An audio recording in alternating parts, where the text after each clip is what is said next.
So a friend of mine suggested a question, and it's a really good one.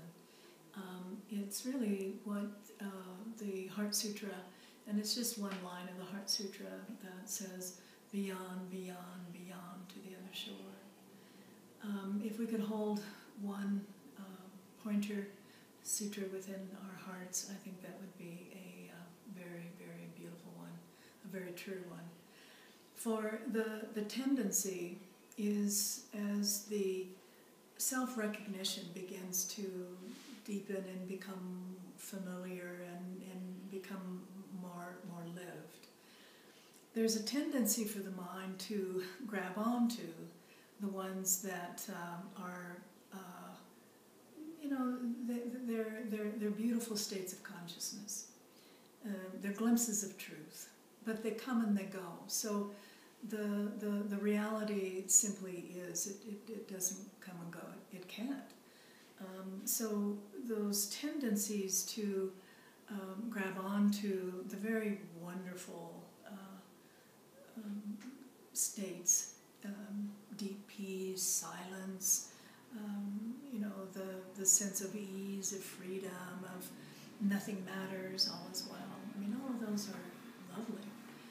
But if they come and go, then that's the signal that one lets that go beyond, beyond, beyond to the other shore.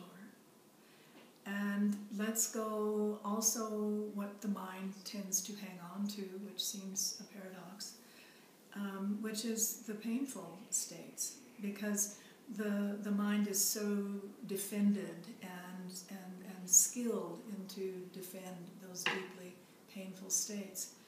So that too can be a hanging on, a grasping, kind of a self-identity.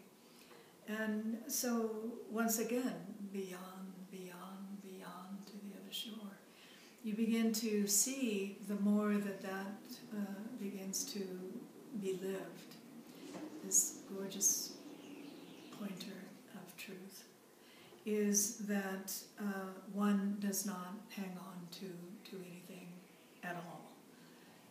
And when there is a hanging on, there is an identification, and there will be, is through this open attention, through this open seeing, through this simply being with what is, it begins to not only permeate what has been unconscious with consciousness, brightness, aliveness, clarity, but at the same time it begins to sort of allow this wisdom to open up and to reveal and to inform.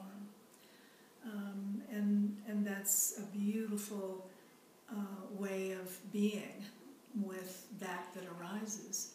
But it's with the recognition that it's just a state. It's just this that's arising within this moment. Beyond, beyond, beyond to the other shore. In my own experience and what I can share from that is then that beyond becomes less and less and less and less defined. And any sense of this is reality, any sense of someone who's arrived, any sense of identity as a certain role, all of that begins to fall apart. Beyond, beyond, beyond. Control, the will, having any sense of control, that too, that too, that too. What the recognition begins to sort of dawn. And in most cases, I would say here that was certainly true. There was some resistance to especially that sense of no movement, no motivation, no life, no identity, all the precious hopes and dreams and identities all fell away. But at the same time, one sees that that's the mind.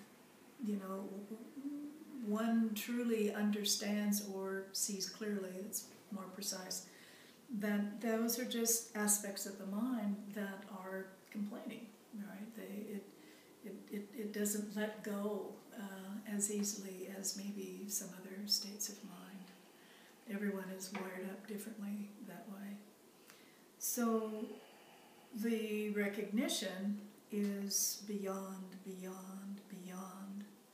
brings the greatest sense of ease, the greatest sense of deep peace, the greatest sense of compassionate nature. It isn't like you try to make it happen, it just flows forth, it naturally is.